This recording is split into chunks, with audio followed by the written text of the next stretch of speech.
Y en esta ocasión estamos realizando este evento también en el marco del lanzamiento de la 5ª edición de la certificación profesional en reporte de sostenibilidad, que bueno, ya este año vamos a llegar a la 5ª edición. Creo que es un camino que se ha recorrido bastante lindo y que hemos podido también poder interactuar con algunos egresados que hoy están acá. Les damos las gracias por acompañarnos, a los egresados y a todos ustedes, a los que están de forma presencial y también de forma virtual. Y bueno, primero vamos a comenzar con una bienvenida y una apertura en el marco de este evento, y para ello contamos con la presencia de nuestro decano, el profesor Jorge Xavier, y también de Leonardo Herou, subsecretario del Ministerio de Ambiente, que nos hace el honor de acompañarnos en esta noche. Así que bueno, muchas gracias por estar acá con nosotros, y bueno, no sé quién quiere comenzar con unas palabras de apertura. El inconveniente, formalmente correspondería que empiece yo, porque vieron que estos de los temas de protocolo, allá Silvina me dice, sí,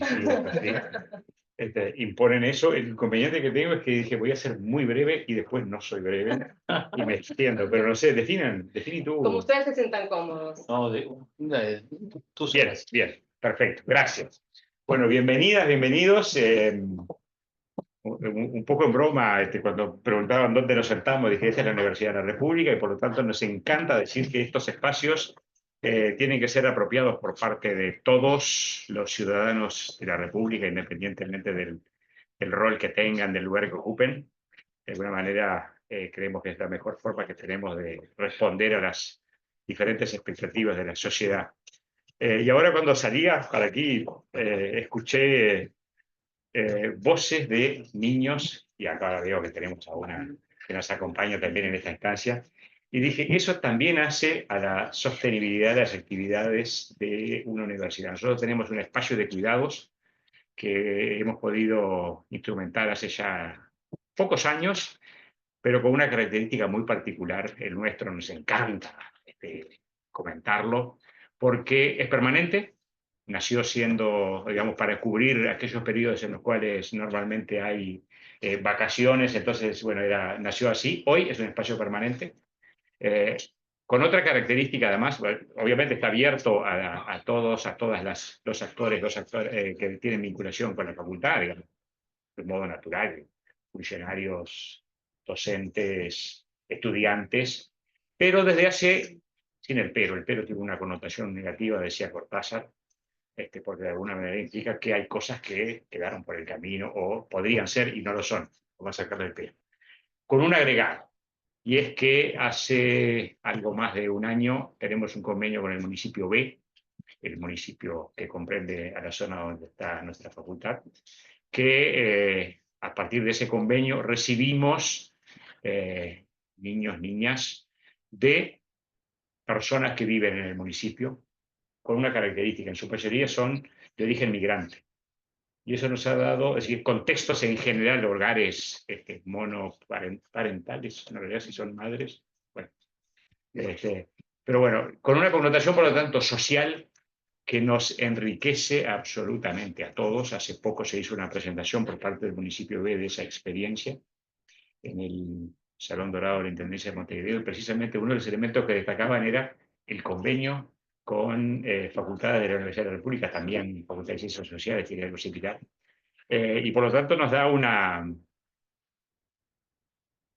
un orgullo. A mí me gusta decir que el orgullo UDELAR, de que estamos haciendo también actividades que en este caso, digamos, de naturaleza social, que hacen a la sostenibilidad de las actividades de la facultad en particular. Y remarco esto porque, digo, forma parte de ese compromiso que sentimos que la universidad tiene con la sociedad. Algunos de los comentarios que nos llegaban de esa experiencia tenían que ver con madres migrantes que decían: no tenía idea de qué era la Facultad de Ciencias Económicas y hoy ya la conozco, no sabía que se podía ingresar. ¿Cómo no se va a poder ingresar? Estos son espacios abiertos, son de la sociedad. Dice, y no sabía qué era lo que hacían ahí. Dice, y ya decidí que voy a ser estudiante de la facultad. Dije, opa, esto es ganar, ganar. Así que, digo, quería comentar eso a nivel anecdótico, pero que creo que refleja de alguna manera lo que es este compromiso a nivel social. Nuestra facultad en particular, ahí cuando tengas que cortarme, no estoy bien, hace señas, es La Universidad de la República es la principal universidad en el Uruguay, creo que esto no es ninguna novedad. Tenemos como universidad algo más de 160.000 estudiantes activos, todos que registran algún tipo de actividad formal en los últimos 2 años. Un número que viene creciendo de un modo sostenido con enorme impacto, por tanto, en términos de lo que hace la universidad en todas las áreas disciplinares que uno imagine. La Universidad de la República representa algo así como el 85% de los estudiantes universitarios del Uruguay. Y en algunas áreas es el 100%. Y además es el responsable, por lo tanto, de la generación de conocimiento, de la investigación, de la extensión de las actividades en el medio, en muchas áreas en porcentajes de ese tipo y en otras por el 100%. Es decir, estamos en lugares a donde no hay otra experiencia universitaria.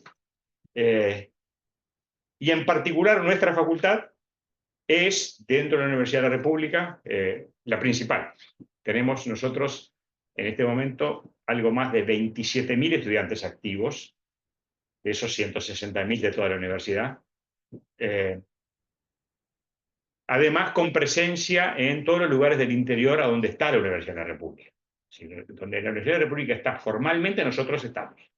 Y con un elemento característico que también a mí me gusta señalarlo como orgullo AXEA, ya no orgullo DOLAR y orgullo AXEA, porque tenemos la enorme responsabilidad y el enorme privilegio de haber abierto las puertas de la Universidad de la República en el departamento de Soriano este año, de forma exclusiva. Somos el único servicio universitario que cuando se hizo la convocatoria para la presentación de propuestas, se presentó y dijimos nosotros queremos desarrollar actividades allí, con todos los desafíos que eso tiene, con desafíos. Hace poco discutíamos toda la lista de problemas y cuando terminó la lista de problemas, le dije a las funcionarias con las cuales estaba reunidos, cuéntenme cuáles son realmente los problemas, porque para mí todo eso que ustedes me listaron son oportunidades. Las respuestas que podamos dar a esa lista dependen de lo que nosotros hagamos. Y en la vida creo que no hay nada más importante que poder decir, esto depende de lo que yo haga. Entonces, en Mercedes, Soriano, somos el único servicio universitario presente. Y en Colonia también abrimos las puertas de la universidad este año, junto con Facultad de Ingeniería y Facultad de Humanidades y Ciencias de la Educación. Ahí somos 3 servicios universitarios, estamos con las dificultades, los problemas, los desafíos de cómo coordinamos actividades. Con una característica, nos vimos gratamente sorprendidos por la enorme demanda que recibimos. Una preciosa noticia. En Colonia recibimos 186 inscripciones y habíamos pensado en tener un grupo. Imagínense un grupo con 186. Y cuando nos dimos cuenta que la distancia de Montevideo a Colonia es 186 kilómetros, tenemos un alumno por cada kilómetro de distancia. Y cuando preguntamos por los números de Soriano, casi llegamos a la distancia de Montevideo a Mercedes, porque ahí recibimos 246 inscritos, hasta que la profesora Patricia Uso, que está a cargo de uno de los cursos, me dijo, ella es de Carmelo, me dijo, es la distancia de Montevideo a Carmelo. Dije, están cerrando los números, así que aquellos que nos gusta encontrar esas referencias, esos números. ¿Por qué comento esto? Digo, porque creo que también hace a lo que entendemos como parte de las actividades de una universidad. Para nosotros sería cómodo administrar el enorme desafío que implica las carreras que aquí ofrecemos, las actividades de formación, de enseñanza que aquí desarrollamos, comprendiendo grado, posgrado, maestría, educación permanente, con las certificaciones profesionales que incorporamos hace relativamente poco. Eso no alcanza. Creemos que lo que tenemos que hacer es tratar justamente siempre de estar a la altura de los desafíos. Y cuando surgió esta iniciativa, y en ese sentido creo que corresponde destacar la visión y la mirada de la querida Carolina, que fue la que en algún momento nos tiró la iniciativa de decir, tenemos que pensar en el modelo de certificaciones profesionales. Esto apunta a cubrir una necesidad que hoy por hoy los profesionales que están saliendo de nuestras carreras no las tienen cubiertas, y es una propuesta que tenemos que instrumentar. Y nos tiró el desafío y la involucró a Ailis, que tuvo también la particular capacidad para aprovechar esa oportunidad y sumarse inmediatamente, de decir, tenemos que encarar una certificación profesional en reporte de sostenibilidad.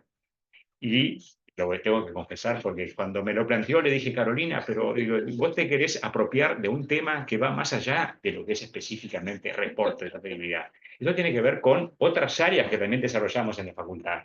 No puede ser solamente de ustedes. Y entramos en esa disputa que era... Qué extraño, ¿no? Exacto, sí, sí, sí. Pero aparte en algunos momentos en horarios muy difíciles de seguir, era habitual que uno recibiera un correo Sí, o un mensaje sí. de WhatsApp de Carolina a las 4:30 de la mañana. ¿Sí? Entonces, si pasó algo, no, es Carolina, que está en plena actividad, en pleno proceso de producción, y bueno, que eran los horarios que tenía. Y bueno, y en ese momento surgió los reportes de sostenibilidad. Dijimos, yo recuerdo que como me convenció, ¿no? Obviamente, digo, está bien, adelante. ¿Por qué? Porque uno siempre necesita a alguien que se lleve el mundo por delante, o que de alguna manera a todas las objeciones que alguno siempre le encuentra, le diga, déjame que yo lo quiero hacer. Y me acuerdo que me dijo, yo te voy a convencer de que esto tiene sentido. Vaya, sí, tuvo sentido. Y además me dijo, dice, pero que después si los demás se quieren sumar, nosotros ya vamos a haber avanzado y se van a poder sumar. Y como parte de esta historia, si no la hago tan larga, el Ministerio de Ambiente el año pasado, recuerdo que nos otorgó el primer premio en términos de institutos de educación superior, por las actividades que estábamos desarrollando en temas de sostenibilidad.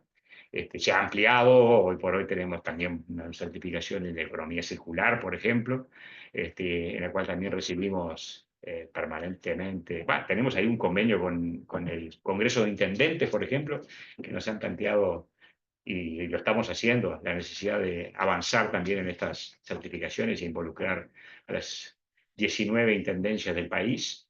Así que es un desafío impresionante. Bueno, con el polo tecnológico también tenemos también todo un camino ya trazado. Así que, no sé, me gustaría terminar diciendo esto que mencioné medio al pasar. Orgullo del AR, orgullo sea, porque creo que son las cosas que demuestran que las cosas que estamos haciendo tienen sentido, que son los desafíos que tenemos que encarar. Así que, bueno, gracias por acompañarnos en esta instancia. Y en el futuro, ya, bueno, ya venimos trabajando en conjunto.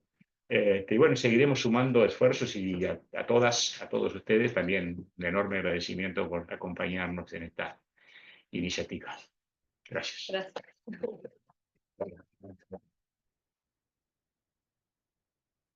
Bueno, Leonardo. Creo que me toca.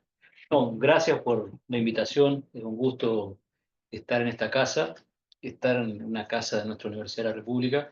Con el decano nos hemos cruzado, antes de estar en el ministerio me tocaba estar a cargo de los temas ambientales de la Intendencia de Canelones. Entonces nos cruzamos en el Polo de Economía Circular varias veces y después en estos acuerdos que para mí han sido muy importantes con el Congreso de Intendentes, que de hecho hay varias cosas en curso en este momento. Y quiero rescatar algo que decía el decano, me voy un poco de lo que traía pensado, que es la presencia de la universidad cada vez más fuerte en el interior del país. Yo soy del interior y qué cambio es la universidad y también la UTEC en esta última etapa, cuando nuestros jóvenes, la gurisa y los gurises, cuando tienen que empezar la etapa de estudios ya cuando salen de secundario, que tengan posibilidad de hacerlo cerca de donde viven. El desarraigo es complicado y a su vez lo que nos pasa a muchos de los que somos del interior, te venís a estudiar, se venían a estudiar y se terminaban quedando en el sur. Y los datos, otro día me los daba gente de OPP, los datos de la cantidad de jóvenes que a partir de la presencia más fuerte de la Universidad del Interior, de la UTEC, la cantidad de jóvenes que hoy continúan sus estudios cerca de donde viven, y que después se radican y van aplicando los conocimientos adquiridos en los problemas y en los temas que les interesa, pero en su zona, en su territorio, la cifra es muy grande. Yo no me acuerdo de memoria, me la dieron, la tengo anotada por ahí, pero es muy grande. Así que es un cambio, creo, que ha tenido nuestro país en los últimos años y que hay que valorarlo y que hay que profundizarlo, hay que cuidarlo y profundizarlo. Y más en un escenario tan complejo. Yo leí hoy de tarde un informe de esos tantos que andan a la vuelta, sobre la situación que tenemos a nivel global, de alta incertidumbre, de alta complejidad, vinculado a lo que son los famosos límites planetarios, que seguramente muchos están familiarizados con esto, y cómo de alguna manera, creo que si no me equivoco son 9, de esos 9 ya son 6 o 7, los que ya hemos pasado por arriba. La situación más crítica es la situación climática, digamos, ¿no? Donde el 2024 ya superamos esa franja que decíamos que no podíamos llegar. Bueno, ahora estamos con la que era de 1,5 grados con respecto a la era preindustrial, aumento de la temperatura.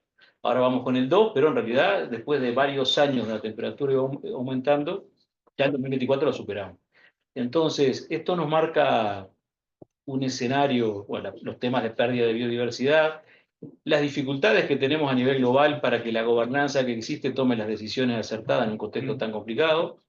Si miramos las conferencias globales y lo que esperamos en este momento que estamos viviendo a nivel, como sociedad, a nivel mundial, tiene una responsabilidad enorme, y la conferencia de biodiversidad que se hizo en nuestro continente el año pasado en Cali, en Colombia, terminó sin quórum, ¿no? Tomando pocas decisiones con respecto a los desafíos enormes que tiene que tomar en otro de los problemas centrales, como son los temas de pérdida de biodiversidad. Entonces, hoy nuestros países, que no son los responsables de esta crisis, pero que somos nuestra región, nuestra Latinoamérica, que también tenemos cosas por mejorar sin duda y ajustar, pero los principales responsables no es la región, no son la historia de nuestros países. Tenemos que enfrentar consecuencias muy complicadas, y por lo tanto tenemos que enfrentarnos a situaciones, a escenarios, a temas complejos y de alta incertidumbre. Y por lo tanto, en ese marco, el vínculo con la universidad es fundamental, con quienes generan conocimiento. Yo lo he dicho varias veces, no me imagino tomando decisiones sin incorporar en las decisiones, en el proceso de toma de decisiones, a quienes generan conocimiento. Eso no quiere decir que después sea automático, que, bueno, que ese aporte inmediatamente se tiene que traducir una decisión en esa línea, porque hay muchos elementos al momento de tomar decisiones. Pero bueno, en nuestro pasaje por Canelones, así como tuvimos este vínculo con esta facultad, también lo tuvimos con el CURE, también lo tuvimos con la Facultad de Ciencias, con la Facultad de Ingeniería, en fin. Y me parece fundamental. Por lo tanto, cada vez que nos plantean la posibilidad de compartir un rato y de que de alguna manera ese compartir refleje una definición política de estar cerca y de apoyar y de construir juntos, nos parece fundamental. Por eso agradezco la invitación de estar acá. Después, en lo particular, simplemente es muy breve, porque en realidad me parece que lo más interesante viene ahora, pero estuve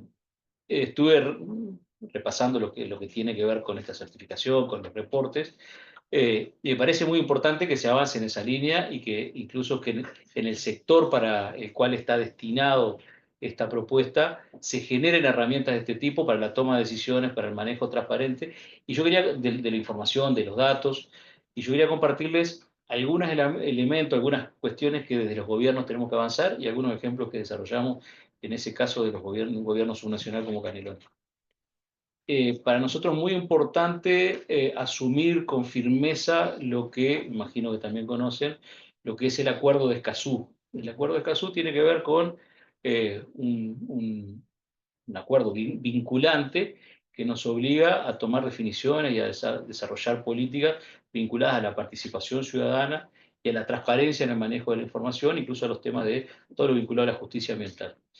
En ese sentido, algunas de las herramientas que hemos ido desarrollando, en este caso el acuerdo con el Programa de Naciones Unidas para el Medio Ambiente, tiene que ver con algunos reportes que quizás los conozcan, que son los reportes que se desarrollan a nivel global, a nivel regional, a nivel país y a nivel local, que son los informes GEOS. Los informes GEOS están elaborados con una metodología que desarrolló el Programa de Naciones Unidas para el Medio Ambiente, y que permite no solamente ordenar la información sobre el estado del ambiente, sino identificar también las presiones que hay sobre el ambiente, cuáles son los niveles de respuesta, bueno, cuál es el impacto de esas presiones sobre el estado del ambiente. Y además, para nosotros ha sido muy importante trabajar con los escenarios, digamos, ¿no? Que la metodología te lo permite, decir, bueno, cuáles son los escenarios posibles, en la medida de que si avanzamos sin tomar decisiones correctas, bueno, qué es lo esperable que suceda en el futuro, y cuáles son las decisiones que tenemos que tomar como sociedad y de las distintas áreas para llegar a un escenario distinto. Uruguay ha desarrollado algunos, como país, algunos GEOs, en Canelones, el último lo elaboramos en el año 2022, y desde ahí después asumimos el compromiso que lo hemos ido elaborando junto con distintas áreas de la universidad de reportes anuales. Bueno, ¿cómo hacemos para que los distintos temas, una vez que en un periodo cada 5 años, una cosa así, tenemos un reporte integral como es el informe GEO, después tenemos reportes anuales sobre distintos temas. Y los reportes son fundamentales porque si nosotros queremos, y voy terminando con esto, que en estos temas tan complejos involucrar a nuestra población, que la población efectivamente participe, sea parte en temas tan importantes como estos, no podemos lograrlo si no tenemos una población que esté informada, que tenga acceso a la información, acceso transparente, directo, y por lo tanto los reportes han sido importantes. También hemos desarrollado algunas herramientas vinculadas a la incorporación de tecnología. Eso hoy nos permite, por ejemplo, así como a nivel nacional hay un observatorio ambiental nacional que estamos en un trabajo fuerte para mejorarlo, a nivel departamental elaboramos algunas plataformas que en un tema central como ahora, como hemos asumido que debe ser prioritario como es el tema del agua, en Canelones desarrollamos toda una plataforma que permite a vecinas y vecinos acceder en tiempo real a los datos de calidad de agua. Cuando digo en tiempo real es porque hemos instalado incluso sensores automáticos en distintos puntos, por ejemplo, de una cuenca fundamental como la cuenca de Santa Lucía, y de vuelta, que nuestras vecinas y vecinos tengan acceso directo a la información nos parece fundamental. Y eso se complementa con los reportes, o ya con reportes más integrales como son los GEOs, donde ya hay una evaluación de cuáles son las tendencias y una evaluación incluso de las políticas y de las acciones que llevamos a cabo. Así que bueno, me parece clave que en el marco de esos compromisos que hemos asumido como el Acuerdo de Escazú, podamos desarrollar informes que nos permitan autoevaluarnos, que nos permitan además asegurar un manejo transparente de la información y a partir de ahí que nos permitan involucrar a vecinas y vecinos para abordar desafíos ambientales y climáticos tan complejos como los que tenemos. Así que, nada, reafirmar nuestra alegría por estar acá, nuestro compromiso y que quedamos a las órdenes como siempre. Muy bien. Muchas gracias. Muchas gracias. Muchas gracias al decano, su secretario del Ministerio de Ambiente. Así que ahora los liberamos para que se sientan cómodos. Y invitamos a los panelistas, muchas gracias. Invitamos a los panelistas a que suban al estrado. Así no me dejan sola, por favor. Bueno, y para continuar con el evento, pueden sentarse donde ustedes gusten, donde se sientan mejor. Ahí, por acá.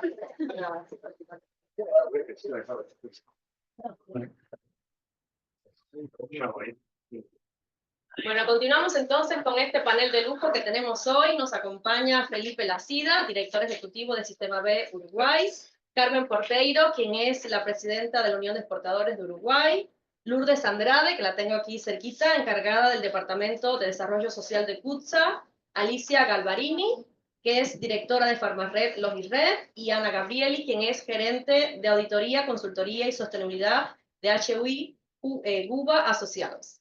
Así que bueno, muchas gracias a ustedes por acompañarnos, por aceptar la invitación, y bueno, vamos a estar haciendo algunas preguntas a los panelistas para poder abordar la temática, que un poco lo que buscamos hoy era poder acercarnos al tema de reportes de sostenibilidad. Algunos están más cerca de este tema, otros están capaz con esa curiosidad, bueno, de qué se trata, por qué las empresas se están preocupando por estas cuestiones, y bueno, un poco queríamos reflexionar también cómo estos reportes, el proceso de reporting, está impregnando en las empresas y está motivando un cambio organizacional.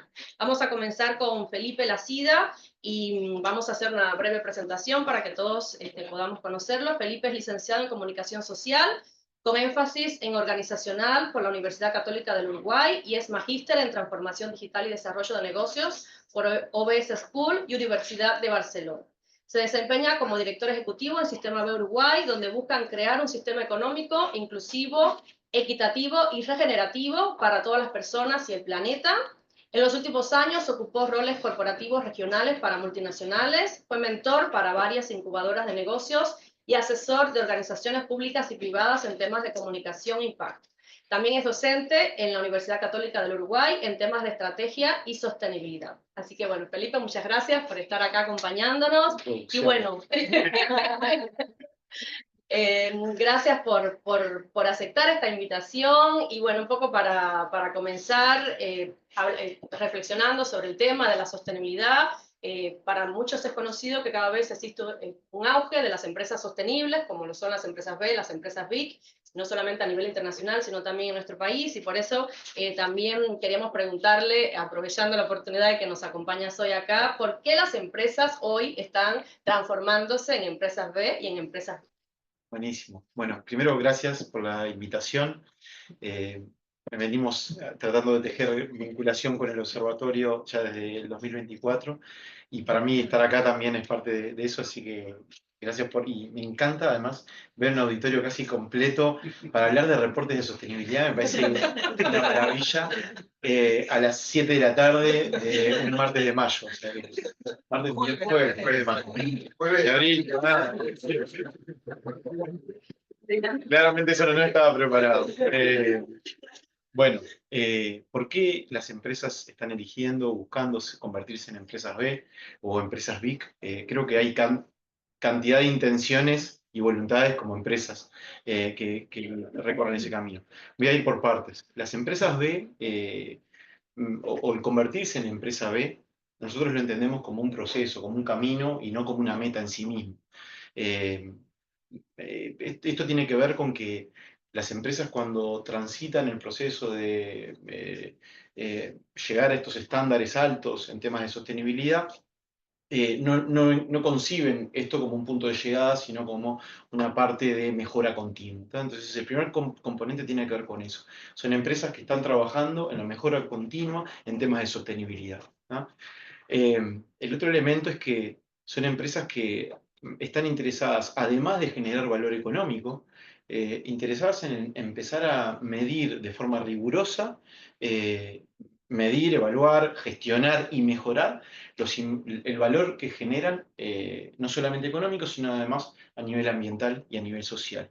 Y en ese sentido tiene que ver con esto que escuchaba ahora recién, me hacía mucho sentido, porque como a veces entendemos a la sostenibilidad desde la pata social, a veces de la pata ambiental, y esto lo que hace es una mirada integral de la empresa. El movimiento B no recae en un proceso o en un producto, es una mirada integradora 360 grados. Entonces, dentro de eso, las empresas tienen que recorrer un diagnóstico para entender dónde está su metro cuadrado de impacto y cómo pueden aumentar y mejorar ese impacto en temas como gobernanza, en cómo se toman las decisiones contemplando las partes interesadas y no solamente a la parte interesada de accionistas.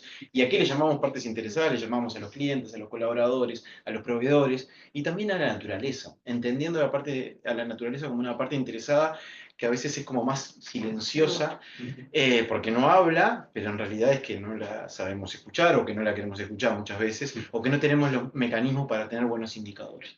Entonces, todo eso está integrado dentro de lo que es el movimiento B para que las empresas alcancen este estándar mínimo de cumplimiento en temas de sostenibilidad. Por otro lado, y perdón, una cosa más que también tiene que ver con qué es lo que buscan las empresas o un distintivo, tiene que ver con la interconexión que hay entre las empresas. Hoy el movimiento B se entiende como un colectivo de empresas que trabaja de forma colectiva para encontrar soluciones a las problemáticas.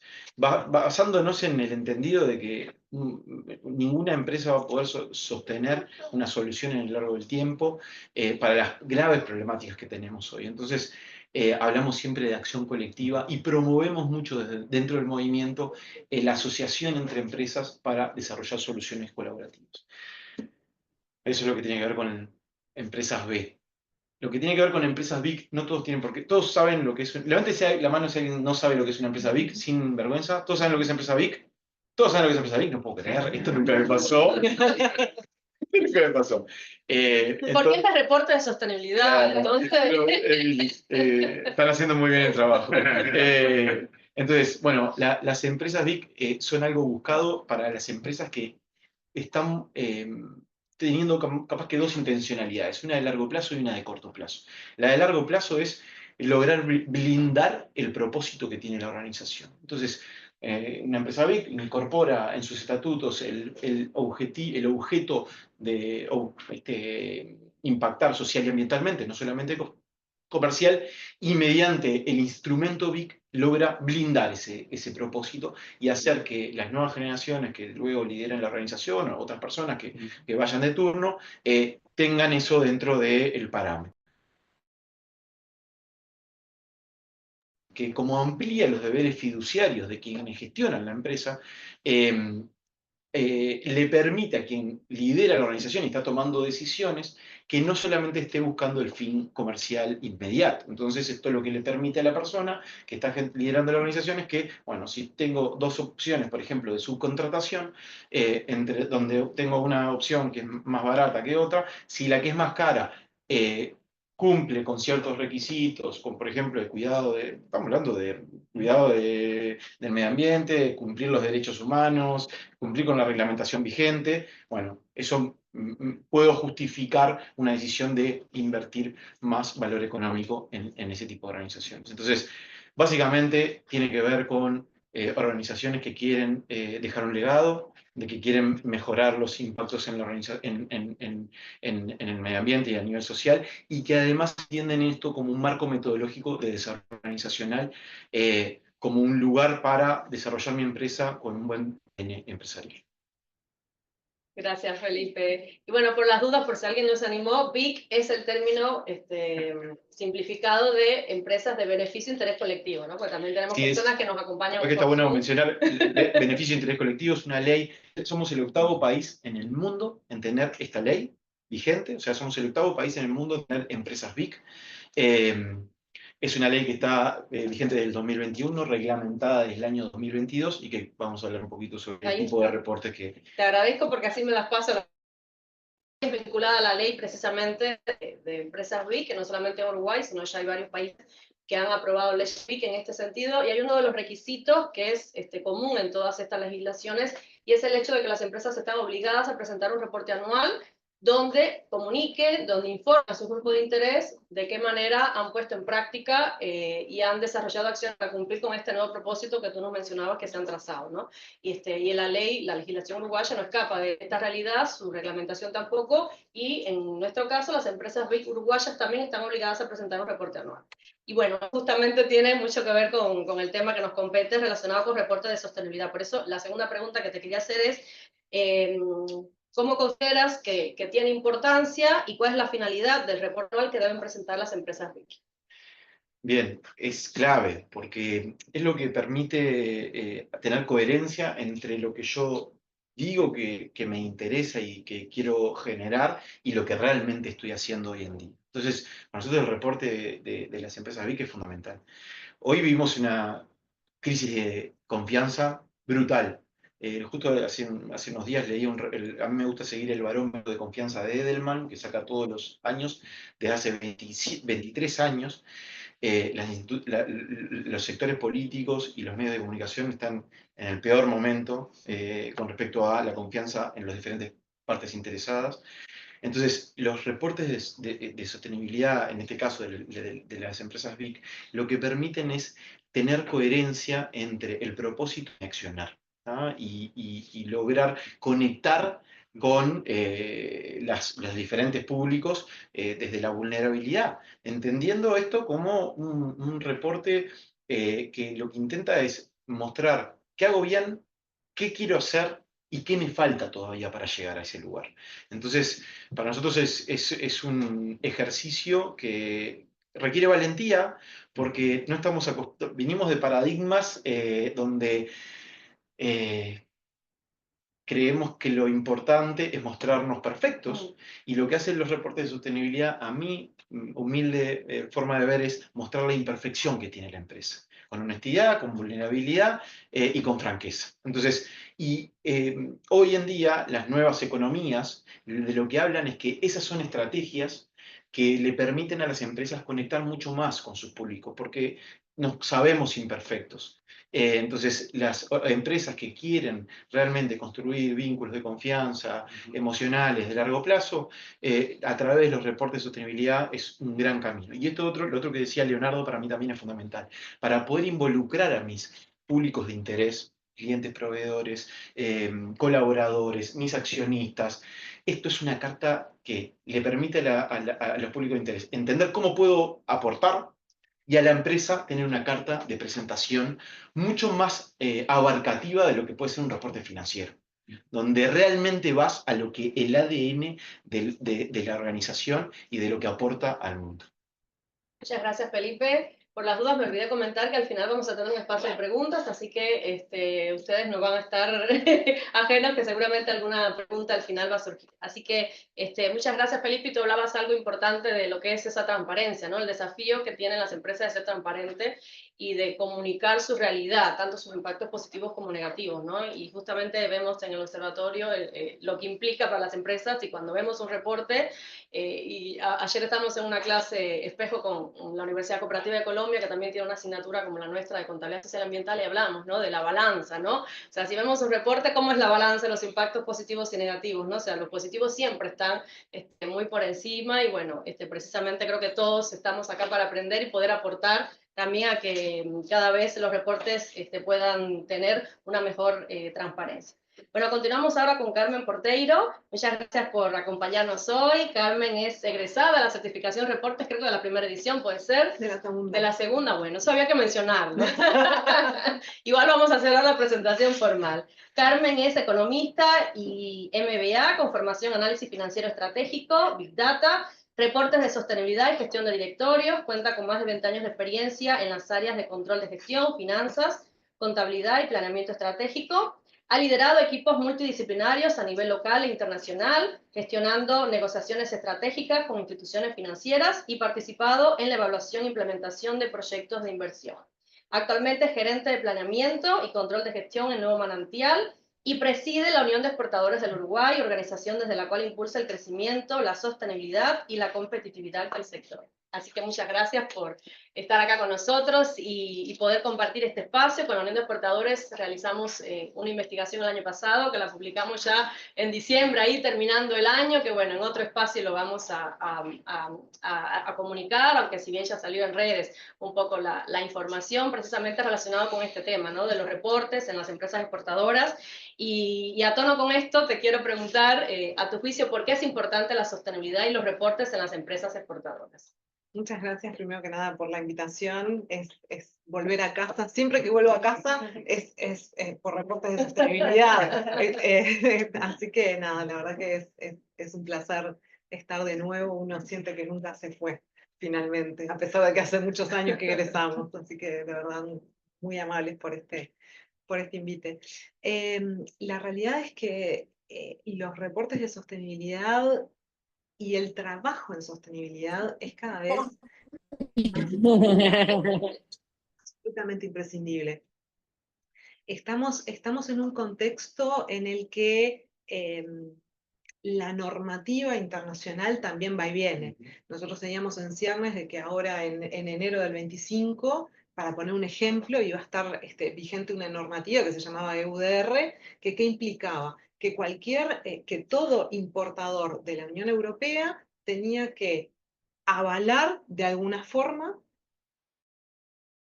la trazabilidad y que en ningún punto de su cadena de abastecimiento se había generado algún proceso de deforestación.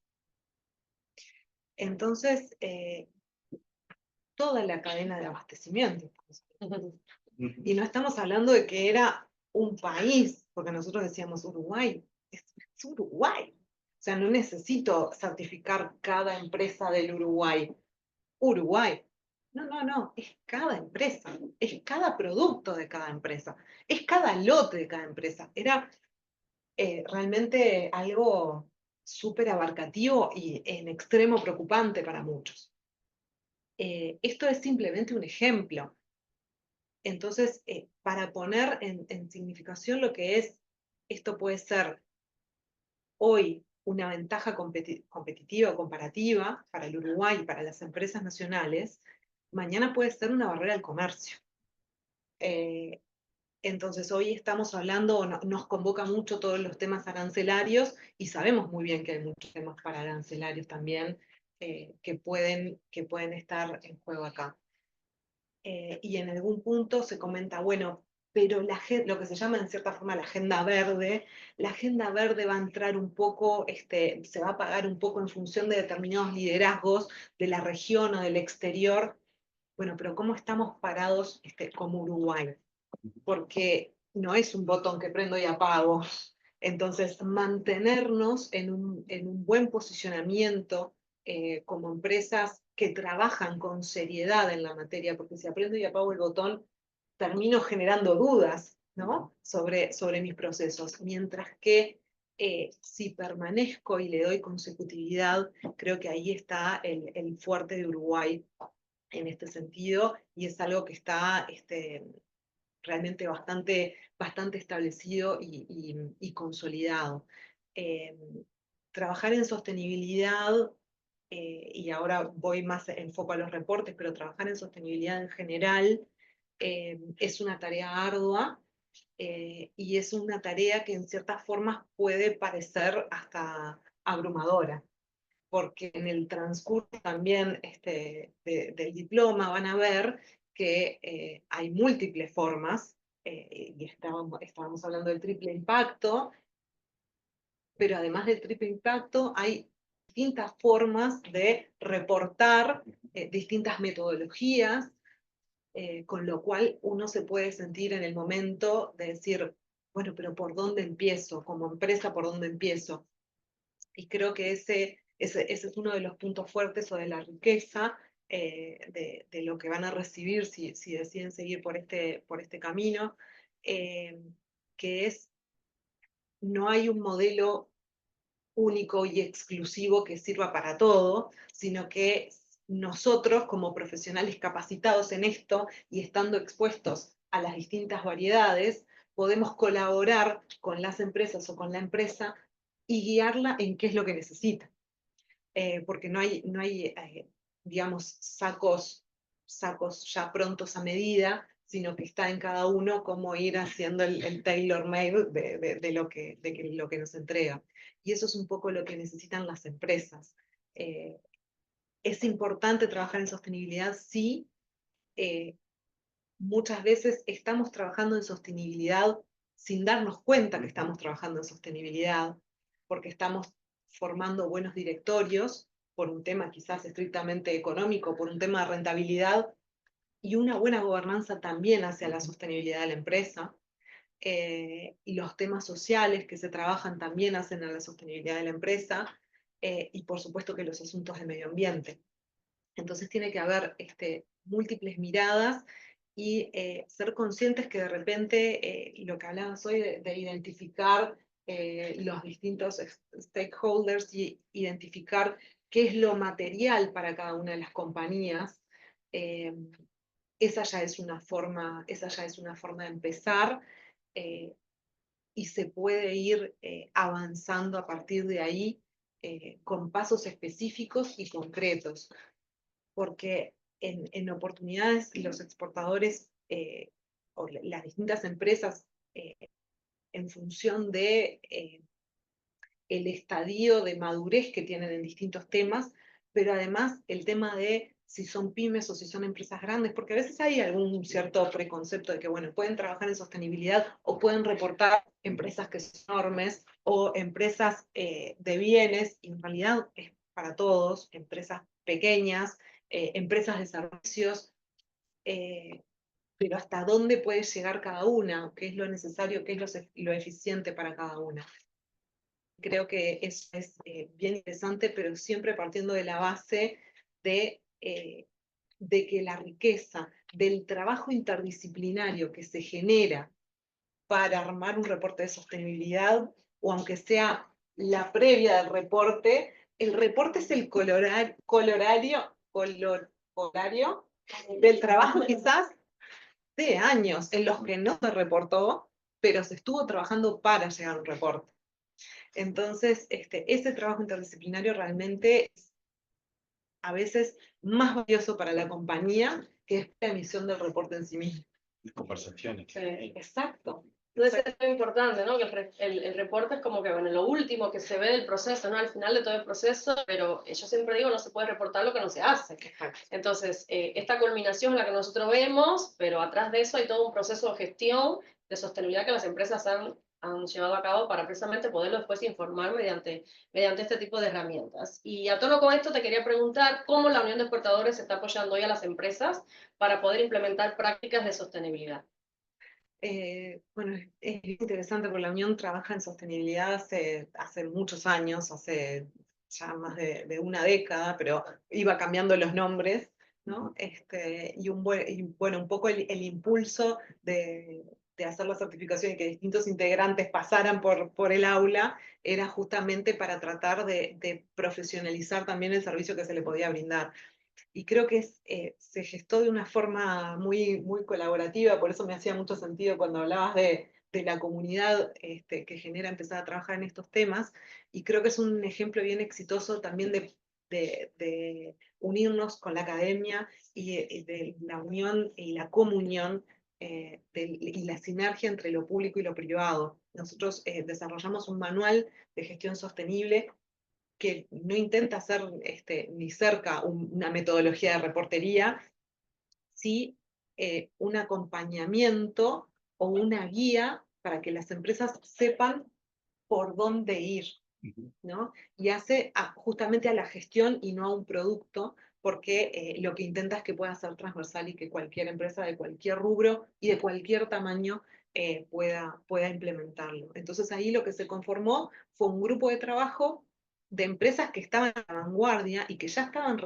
recibiendo requerimientos, esto hace 5 años, requerimientos de clientes o de casas matrices, y que tenían ya un conocimiento en la materia que a Uruguay todavía no era ni urgente, ni relevante. Entonces, se volcaron a trabajar en este manual con el objetivo de que ese conocimiento fuera derramando en la comunidad exportadora, y participó LATU dando todo el marco normativo, y bueno, esto es lo que hay, pero después cómo voy a hacer para auditarlo, cómo le pongo metodología para que esto sea auditable. Entonces, bueno, finalmente con todo ese trabajo se logró armar este manual de gestión sostenible, y este año ya es la tercera edición. Nosotros acompañamos a los socios que se postulan para hacer lo que muestran interés. Acompañamos a los socios durante un año en forma absolutamente gratuita con nuestros técnicos, y los ayudamos a diagnosticar en qué nivel, el sello tiene 5 niveles, en qué nivel se encuentran, porque tiene que haber un equilibrio. Y es una forma también de capacitar y de hacer entender que no solo tengo que mirar el medio ambiente, sino que tengo que mirar de forma holística la compañía. Entonces ahí vemos y colaboramos en esa implementación hasta que llega el momento de la auditoría a fin de año, y reciben su sello, que tienen que renovar cada uno de los años. Esto no es un compromiso esporádico, esto que tiene que ser un matrimonio. Entonces ahí se genera ese lazo para que las empresas también se desafíen. Empezamos desde un nivel 1 en el que la empresa está sensibilizada con los temas, a un nivel 5 en el que la empresa ya hizo varios ciclos de mejora continua en temas de sostenibilidad. Así que es bien interesante ese trabajo, bien profundo, con el que recibimos muy buena devolución de parte de los exportadores, pero no fue fácil el camino tampoco. Ahora en esta tercera edición tenemos los cupos completos desde que inició el año, desde enero, ya tenemos los cupos completos. Pero en la primera, cuando era un salto casi al vacío, nosotros decíamos prueba piloto, no había tanta certeza de que este podía ser el camino. Y cuando empezaron a conectarse los exportadores, intercambiar experiencias de, bueno, si yo lo hice, valió la pena, porque realmente es un esfuerzo. Uno hasta que no se pone a tratar de relevar, y todo el trabajo interno y todo lo que remueve, uno a veces no tiene plena conciencia de todo lo que lleva. Esto lleva tiempo, lleva dedicación, requiere el compromiso de todos los niveles de la empresa, de la dirección, de los mandos medios, de de todo el conjunto, pero realmente después, bueno, solamente en 2 periodos, ya el tercero tenemos los cupos completos, o sea, eso muestra también la efectividad que ha tenido la herramienta para el ecosistema. Muchas gracias, Carmen. Y bueno, a tono con lo que venimos hablando de los reportes, de la sostenibilidad, siempre aprovecho para hacer como una especie de marketing. Ahorita Felipe me ayudó con el tema del observatorio de reporte de sostenibilidad, porque capaz que ya muchos nos acompañan en otros espacios, ya lo conocen, pero quizás otros no. El año pasado hicimos el lanzamiento oficial del Observatorio de Reportes de Sostenibilidad de nuestra facultad, que es un proyecto de investigación que nació también de la visión de Carolina Suaga. En el 2019 era como que los únicos que hablábamos de ese tema, de reportes de sostenibilidad, ¿no? Como, ¿por qué los contadores están hablando de esto, ¿no? Y por qué están hablando de este tema? Creo que después de la pandemia muchas cosas cambiaron y sobre todo las cuestiones sociales empezaron como que a aflorar. Y bueno, para nosotros es un orgullo contar hoy con el observatorio, que viene de la mano con todo lo que estamos haciendo también en la certificación. Y o sea, básicamente lo que nos interesa es poder mapear cuáles son las empresas en Uruguay, cuáles son las organizaciones que están haciendo reportes, ¿no? Porque está bien hablar de los reportes, pero ¿quiénes se están reportando? ¿Por qué lo están haciendo? ¿En qué sectores se desempeñan? Son empresas nacionales uruguayas, son filiales que lo están haciendo por exigencia de sus matrices. Entonces hay muchas cuestiones que nos interesa investigar y por eso es que hoy hemos invitado a 2 de estas empresas que nos acompañan acá, que son empresas uruguayas que hacen su propio reporte de sostenibilidad, el caso de CUTSA y el caso de Farmared Logirred. Yo hablaba ahorita con Alicia y creo que me faltó comentarle a Lourdes que la felicito primeramente por formar parte del equipo, poder liderar estos temas, porque realmente es valiente, ¿no? Empoderarse de estas cuestiones y que la empresa uruguaya, con todo lo que implica, con todos los desafíos, los costos, a nivel de gestión, a nivel de estructura, poder realizar sus propios reportes de sostenibilidad. Y bueno, vamos a comenzar con Lourdes Andrade, quien es licenciada en Psicología, con formación en Responsabilidad Social y Sostenibilidad.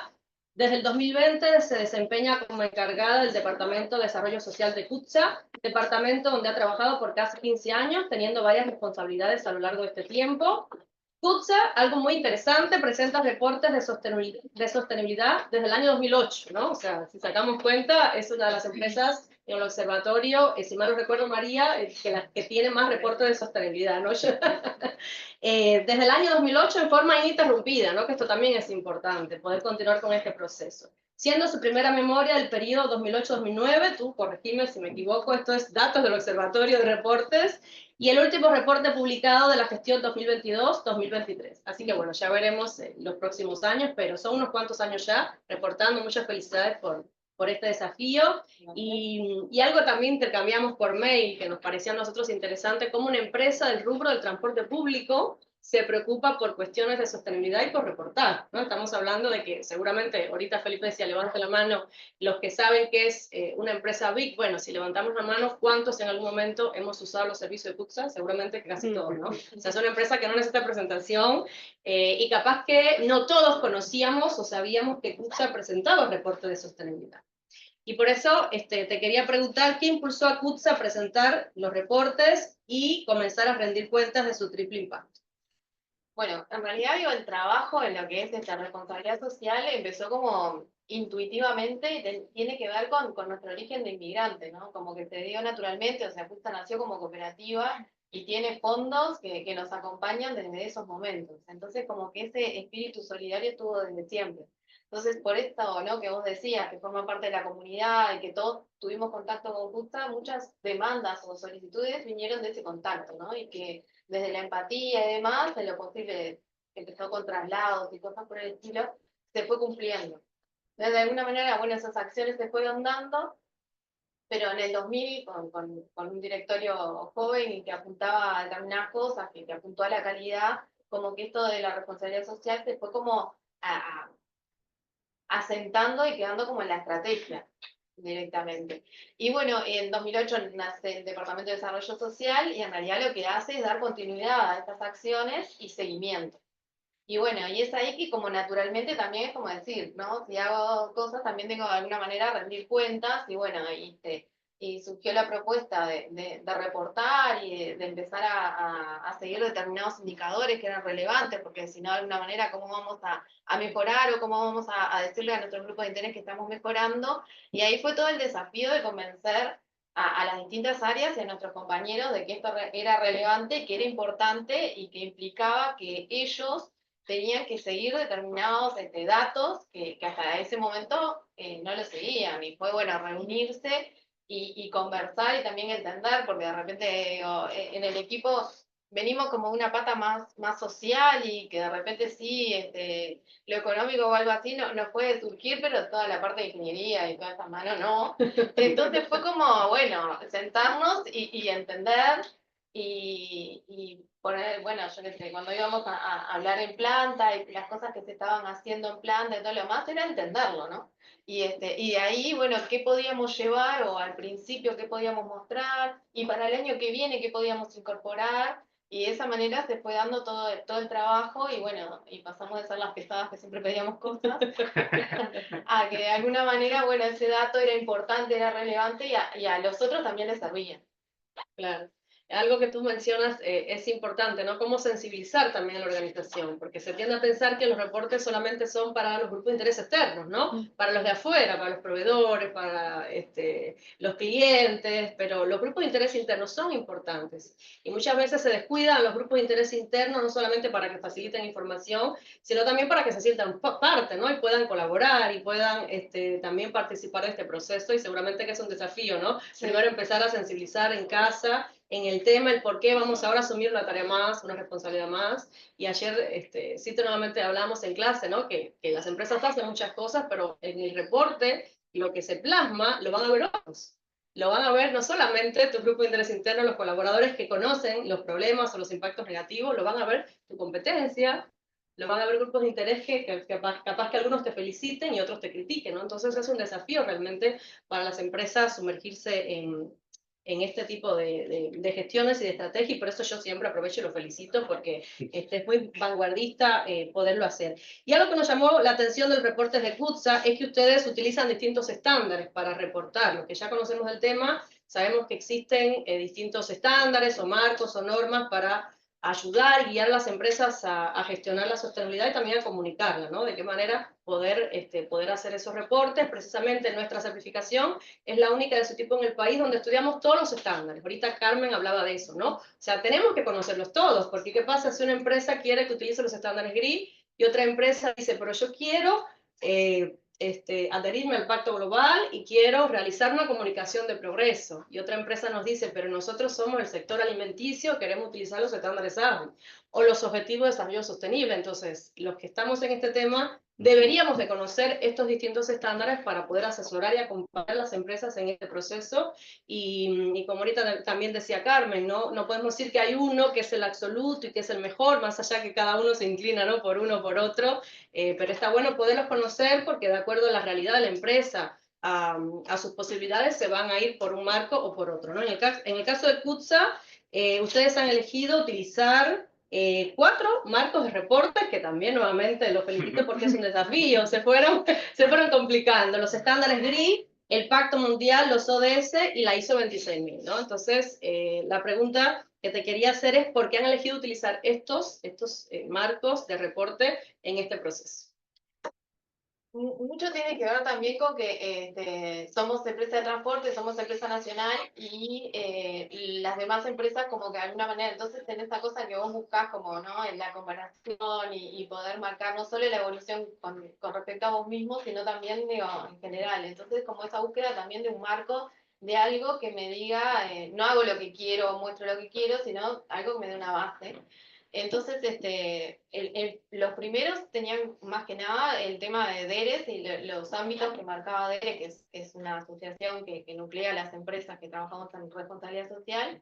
Y después como que, bueno, surgió en 2010 la ISO 26000, nos formamos en la ISO 26000 y de alguna manera como que adoptamos, era todo, ¿no? Porque ya la ISO tenía eso de bueno, de que, bueno, en muchos países se sentaron a hablar del tema, acordaron estos temas que no fue nada fácil, le tomó un montón de años, entonces es como que estaba bueno usar ese parámetro.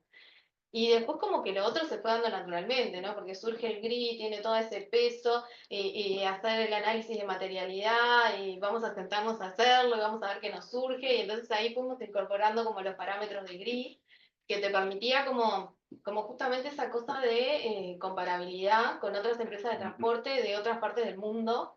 Entonces es como que, bueno, en algunas cosas decía, bueno, estamos lejos, en otras decíamos, pero mira qué bien que estamos en esto, porque a veces viste que vos desde adentro te volvés como muy crítico.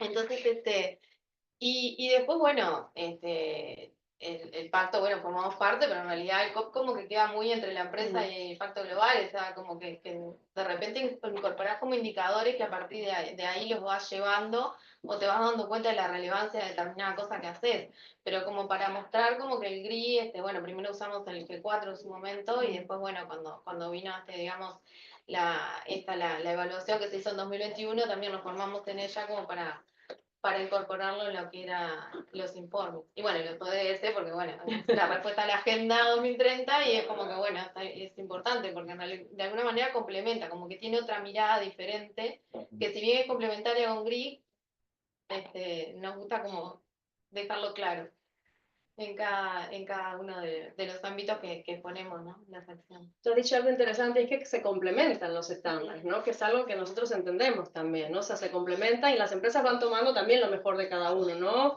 Y lo van ajustando a su realidad y van haciendo ese puzzle un poco, bueno, al combinar los estándares.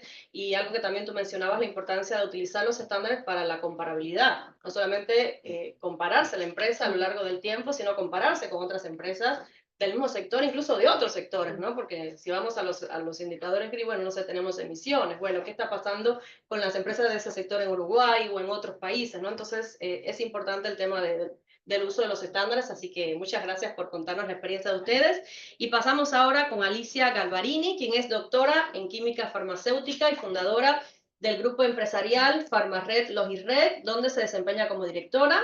Este grupo, establecido en 1997, comenzó enfocándose en actividades logísticas para empresas farmacéuticas y a partir del año 2002 expandió sus servicios a otros sectores. Con el tiempo, incorporaron diversas empresas que ofrecen servicios como almacenamiento, transporte, soluciones ambientales, servicios en zona franca, entre otros. Bajo su dirección, promueve activamente la inclusión laboral de mujeres, especialmente de jefas de hogar, impulsando la consolidación de Farmared Logirred como una empresa de triple impacto, enfocada no solo en resultados económicos, sino también en aportar valor a la sociedad y en cuidar el medio ambiente.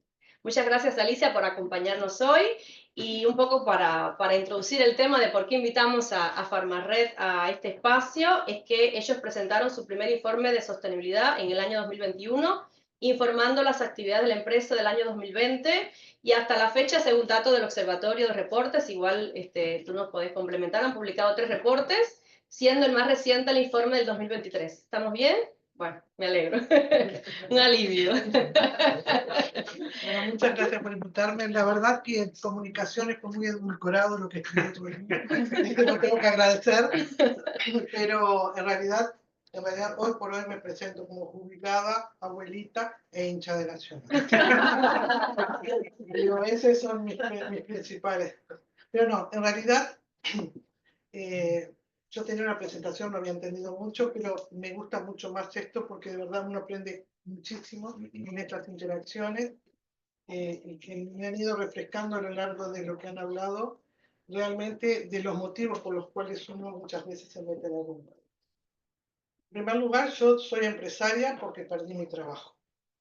Yo trabajaba en la industria farmacéutica, estaba fantástica, era jefa de producción de una empresa multinacional, como tantas cerró, fuimos la última que cerramos en el país, y bueno, tuve la suerte que el gerente de la época me insistió en que empezara con un desarrollo personal que fue logística.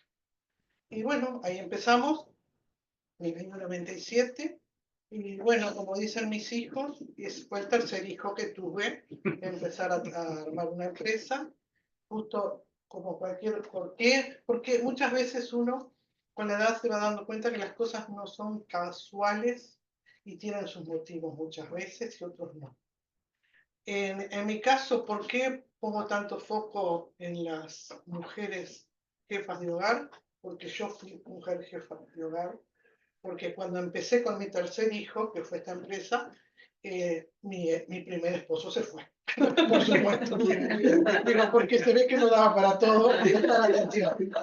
Entonces me quedé sola y cuando quise ver, me ayudaba con la mutualista, como se llamaba antes, me ayudaba con el colegio, pero todo lo demás estaba la mamá. Entonces me pongo en el lugar, y yo, gracias a Dios, tenía una profesión. Y gracias a Dios tuve padres, yo vengo del interior, soy de Salto, y gracias a Dios tuve padres que mi padre, que al cual adoraba, me decía, la mujer tiene libertad empezando por lo económico. Tú vas a ser libre siempre que tengas la libertad económica, que no dependas de nadie. Y creo que eso es así. Es horrible para una mujer tener que mendigar para comprarse un perfume, una ropa interior o lo que sea. Creo que eso le pasa a todo el mundo. Entonces, me parece que apoyando a mujeres, jefas de hogar, nosotros apoyamos a tener una infancia educada. Y al tener una infancia educada vamos a tener familias más potentes y una sociedad más potente. De eso estoy convencida. Lo aprendí con mi padre y lo aprendí por experiencia. Entonces, ese es un motivo por el cual, si ustedes ven, el 50% de nuestro personal son mujeres. En el directorio hoy es el 50% porque se incorporó un hijo, pero a nivel gerencial es el 75%. Y no las elegimos por mujeres en ese caso, sino por lo que aportan y el valor que agregan, el valor agregado. La mujer es mucho más detallista, estamos más formadas, porque es un dato de la realidad, es así. Entonces a veces nos cuesta más ese techo de cristal que para mí no existe.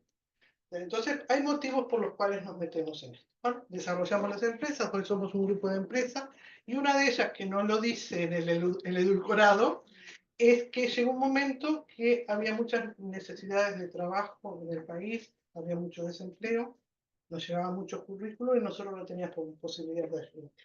Entonces armamos una empresa, porque no sabemos una ONG cómo armarla, armamos una empresa que se llama Acciona, y que lo que hicimos es juntar la demanda con la oferta de aquellas personas que al perder un trabajo no tienen una red de contención como tenemos muchos de nosotros al tener una profesión.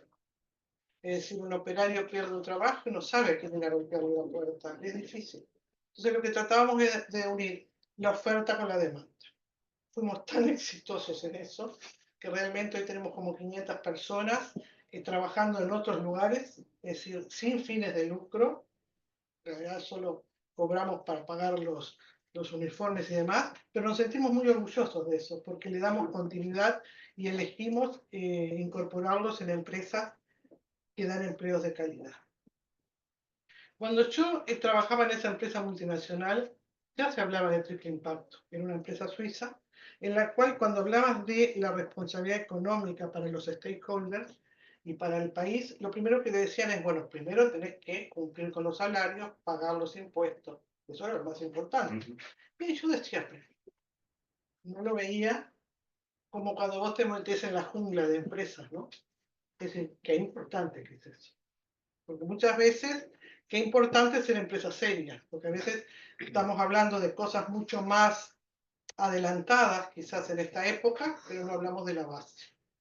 La base, en primer lugar, para ser una empresa de triple impacto, tenemos que ser una empresa que cumpla con absolutamente todos sus compromisos. Y si no los cumplís, será por un error, pero el error igual se paga. Entonces, primera cosa, darle estabilidad a la gente, comprometerse con la gente laboralmente, saber que cada persona que entra en tu empresa tiene un proyecto de vida y que por mucho o poco que gane, ese dinero lo va a tener destinado a algo, o una cuota de una moto, o el colegio de unos hijos, o algo. Y esa persona tiene que tener continuidad, estar tranquila. Y ahí hablamos de confianza, que fue lo que dije. Hoy en este mundo creo que lo que necesitamos es tener confianza, es mirarnos a los ojos y poder confiar en el otro. Entonces, a veces eso, en temas empresariales, a veces o nos codeamos, no nos tenemos confianza. Entonces, eso por un primer lugar es saber que nosotros, en primer lugar, somos empresas que vamos con objetivo de resultado. Queremos resultados económicos, queremos ganar plata. Y no me da vergüenza decirlo. Porque si no ganamos plata, no podemos hacer todo lo que queremos hacer. Punto. No le podemos dar trabajo a nuestra gente, no podemos hacer inversiones. Entonces, eso es importante, no tener vergüenza de eso. La segunda cosa, los temas ambientales ya estaban en nosotros porque nosotros nos dedicamos, yo era experta ambiental en la empresa que trabajaba. Entonces, cuando arranqué con esto, una de las divisiones que pusimos fue la división ambiental, que fue creciendo mucho. Y vendemos servicio a muchas empresas en temas ambientales de gestión de residuos. También nos preocupamos mucho por los planes de gestión de la postfabricación, ¿sí? De la responsabilidad social del productor, responsabilidad en todo lo que tiene que ver con sus productos que ponen en el mercado. Y cuando en el 2007 salió el decreto para el tema de medicamentos, ¿sí? Nosotros nos presentamos porque ya teníamos clientes farmacéuticos, somos el principal operador logístico farmacéutico, entonces les ofrecimos una solución para un plan de gestión de medicamentos. Desde 2009 lo venimos gestionando, que se llama PLESEM, Plan de Eliminación Segura de Medicamentos, que hoy está en todo el país, estamos muy orgullosos, pero orgullosos del uruguayo medio, que es el que realmente mueve esto, porque nosotros no le ponemos una pistola en la cabeza para decirle, llevar los residuos. Es la cultura de nuestro país como ha ido cambiando. Ahora estamos metidos en el plan del SIGRAE, en el plan para la parte de los RAE, con los mismos conceptos. En los temas ambientales fuimos trabajando duramente con temas técnicos muy duros, como deben ser, y siempre fuimos volcando actividades en la comunidad con nuestros empleados y demás. Llegó un momento que dijimos, bueno, vamos a hacer nuestro primer reporte de sostenibilidad para saber qué estamos haciendo, qué situación estamos. Y la verdad que lo que me di cuenta en ese momento, que con eso ganamos el Premio Nacional de Sostenibilidad, que nosotros pusimos todo lo divino que éramos. Era como que te mirabas en el espejo, era la reina de Saba y ganaba todo. Pusimos todo. Veías eso y decías, somos nosotros. Entonces, pues, claro, toda la gente volcó eso y estuvo bárbaro, ¿no? Y lo ganamos el premio. Pero yo me ponía pensando, pero somos todo eso. Porque hay veces que te tenés que mirar en el espejo, ¿no? Entonces, ahí empezamos a buscar alternativas de algo que fuese comparable con otras empresas y que no fuese tan edulcorante, porque además ese greening, como hoy se dice el greening del supply chain, ¿sí? Vos podés decir muchas cosas en las redes, en el otro, vas a vender tu servicio, mirá que soy fantástica, soy la mejor, pero hay un momento en la realidad, como cada uno llega a su casa y hay un momento que apagar la luz y estás vos solo, con Dios a lo sumo. Entonces, es importante eso de saber que vos lo que estás diciendo es verdad y sea valorado para el otro. Entonces, en el informe GRI nosotros lo que vimos fue realmente poder ser muy claros, muy ordenados en la información y muy transparentes. Tal es así que si ustedes ven el primer informe de sostenibilidad, cuando pasa al primer informe GRI y al segundo, hay cosas que no están. Porque dijimos, ¿se puede o no se puede? Así. Al final hoy me pongo a pensar, no, ¿por qué no lo pusimos? Bueno, no importa. Entonces, eso hizo que ser transparentes, porque hay una cosa que odio, por eso también me pone, que vos vas y escuchás muchas cosas y decís, empezás a dudar de lo que están diciendo. Y empezás a perder confianza del que está hablando. Y eso es horrible que te pase. Entonces, digo, no, tiene que ser algo que sea auditable. Digo, alguien de afuera y te diga, esto no es así, esto no es así.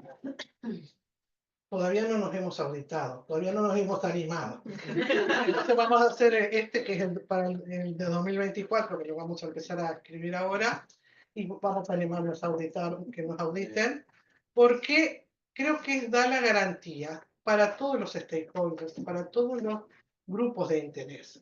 Porque una de las cosas que más dificulta para una empresa nacional de capitales nacionales, que está luchando todo el día con llegar a fin de mes, con pagar los salarios, pagar el BPS, pagar la DGI, que te quede dinero para las inversiones, para crecer, es que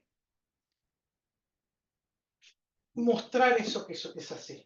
Es decir, y no solamente eso, vos estás metida en ese lío todo el día como director, como responsable, y a veces no mirás para el costado. Bueno, como tenemos los temas técnicos ambientales, podíamos cumplir con eso. Pero después la comunidad. Entonces, una de las cosas, nosotros estamos certificados de principio en la triple norma, pero cada vez las normas sí venían, te preguntaban más cosas que tenían que ver con temas que ya no eran tan duros técnicamente, que lo me mostrás con blanco, negro, cuento esto, binario es. No, acá es, bueno, ¿cómo está relacionado con el vecino? ¿Y cómo tal cosa? ¿Qué? Y ahí nosotros empezamos a hacer agua, porque nos costaba esa dimensión de pensar la empresa.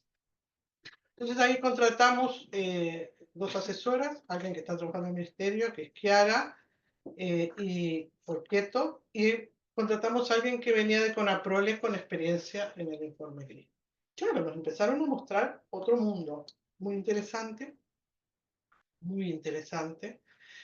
en el cual teníamos dificultades, y hoy también tenemos dificultades. ¿Por qué tenemos dificultades? Por la primera cosa que soy yo la primera dificultad. Porque cuando alguien viene y te pide para hacer, apoyar algo, que alguien viene y te pide, mira, te está pidiendo para la escuela de al lado, estás pidiendo para tal cosa, viene alguien así. Yo siempre me pregunto si ese dinero, eso que nosotros podemos aportar a la sociedad, está mejor utilizado de esa manera o como lo hacemos nosotros dando empleos. O es mejor seguir, siempre pongo en un trade-off ese apoyo.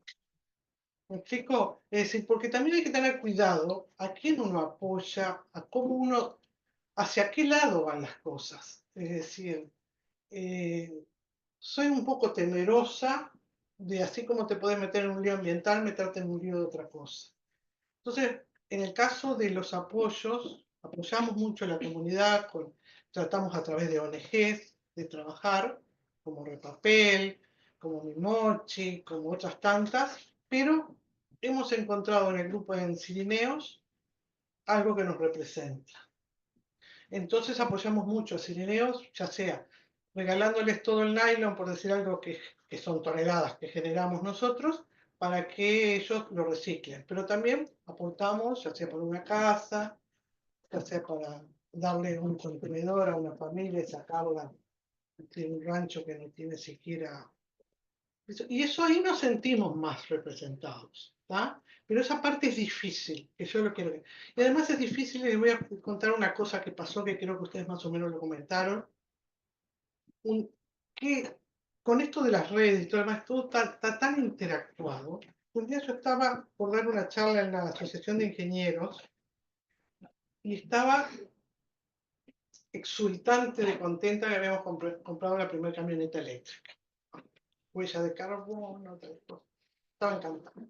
Voy a dar la charla, me cae un mensaje y me dice, en Twitter, fíjense el tiempo, en Twitter dice, salió alguien que se queja, foto de una camioneta toda ploteada, dice, mucho camioneta eléctrica, decía el Twitter, pero miren dónde está. Estaba estacionada en segunda fila en Pocitos. Entonces eso hace que vos nunca alcanzás a ver la dimensión de lo que haces.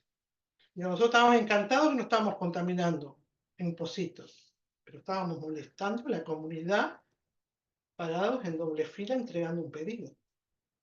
Entonces vos no sabés los efectos que tenés y realmente cuáles son los grupos de interés, porque ahí el grupo de interés estaba en esa casa molesto porque la camioneta estaba ahí. Entonces esas son las cosas que más nos cuestan dimensionar, ¿sí? Es decir, dimensionar. Y para escribir el informe GRI, la materialidad, como tú sacaste el tema, no teníamos idea de cómo hacerlo. Entonces hicimos benchmarking buscando todos los informes de los GRI que podíamos leer y ver. Entonces hicimos una matriz, ¿viste? Muy técnica. Siempre terminamos en algo de número, en algo técnico, en el cual veíamos, bueno, los temas ambientales, los temas económicos, los temas sociales, ¿con qué frecuencia aparecían en esos informes? Pues los que aparecían el 100%, tal. Los que aparecían, los que hicimos todo. Perfecto, nos quedamos con eso y lo miramos. Bueno, ahora vamos a llamar a nuestros clientes, nuestros colaboradores, nuestros vecinos, nuestros proveedores, y les vamos a mandar una encuesta de qué es relevante para ellos de lo que nosotros hacemos como empresa. Y ahí tuvimos respuestas y volvimos a hacer una matriz, porque aquí vamos a hacer con esos datos. Hicimos una matriz en la cual tratamos de ver cómo se unían en cuanto a la relevancia, que era la relevancia para esos, el benchmarking que buscamos y la relevancia para nuestros, diríamos, grupos de interés, por así decirlo. Y bueno, y a partir de ahí definimos en qué trabajar en temas ambientales para el reporte GRI, en qué temas económicos, que no era lo más importante los temas económicos, más bien se preocupaban por la diversidad en cuanto al empleo, en el tema de inversiones, en el tema de seguridad en el trabajo. Eran los temas que más se importó a nuestros grupos de interés. Bueno, y a partir de ahí empezamos a trabajar esto. Eso fue la materialidad, cómo la pudimos construir, que nos resultaba muy difícil. ¿Está? Entiendo, como dicen ustedes, que esto es un camino de ida y no de vuelta. Es un camino en donde uno tiene que aprender muchísimo, porque de verdad, si ustedes leen el informe de sostenibilidad nuestro, es un informe para bebés, porque de verdad hay que ponerle mucho más, pero es un camino que uno transita, aprende cada año, digo, aprende mucho, y les voy a decir otra cosa, y nuestros clientes nos empezaron a valorar más, porque hubo un momento en el cual nadie entendía para qué le preguntábamos eso. Pero en realidad con las casas matrices y las multinacionales, las empresas multinacionales, nos empezaron a poner de ejemplo a nivel latinoamericano. Decían, ¿por qué no dar una charla, por ejemplo, la responsable de Brasil para todo el Cono Sur? Den una charla. Entonces vos decís, bueno, ¿en qué situación? Porque también eso importa, ¿no? ¿Dónde estamos? ¿Qué somos? Los 3 millones de habitantes, pero ¿qué podemos hacer? Porque otra cosa que uno tiene que saber es que cuando nosotros hablamos como empresarios con un cliente, estamos hablando con la empresa, con nuestros empleados, pero estamos representando a nuestro país. Y eso no es menor. Representar a nuestro país es un orgullo. Pero también tenemos que estar al nivel. Entonces, vos, si haces las cosas, tiene que ser auditable. No podés decirle cualquier cosa a alguien para ganarte un cliente. Bueno, nos vinieron a buscar de Chile por el pan de Plesen, ahora de Colombia nos están llamando también por las mismas cosas, yo qué sé, y nos llaman de sorprendida, de México nos llamaron para que le explicáramos qué estábamos haciendo con determinadas cosas en los temas ambientales. Pero bueno, ese es el camino que hemos ido tomando. Yo ya estoy de salida en las empresas, viene la nueva generación, y lo que uno trata es de inculcar eso, porque otra cosa que es importante para un empresario y para cualquier persona es pensar, yo tengo a mi madre de 96 años viva y tengo nietos. Entonces, qué horrible que el día de mañana tú aparezcas haciendo pasar vergüenza a tu familia, ¿no? Porque digo, nosotros somos llanos, somos aldeanos, pero nosotros en nuestro país somos aldeanos. Tenemos esos valores de aldea que son muy buenos, ¿no? Entonces, esas son las cosas que creo que en definitiva uno tiene que mostrarla de una manera más técnica, más confiable, más auditable, pero en esencia es la otra cosa, es lo que cada uno es. Si nosotros, yo el otro día me sentí muy orgullosa porque vino alguien y justo mi hijo lo estaba atendiendo, un hijo de 32 años. Y cuando estaba hablando de esto es porque le preguntaban, ¿pero qué? Hay tantas mujeres trabajando. Mi hijo dice, no, pero quiero aclarar una cosa, esto mi madre lo hace desde que empezó, no es porque ahora está de moda. Y eso es lo que uno tiene que inculcar a los demás. Como tú decías, no es una cosa que se prende un botón y se apaga un botón. Eso es lo que las empresas uruguayas tenemos que hacer para sacar el país adelante. Si nosotros somos exitosos, le damos el trabajo de calidad a nuestra gente, les puedo asegurar que el país va para adelante. Es la responsabilidad grande que tenemos.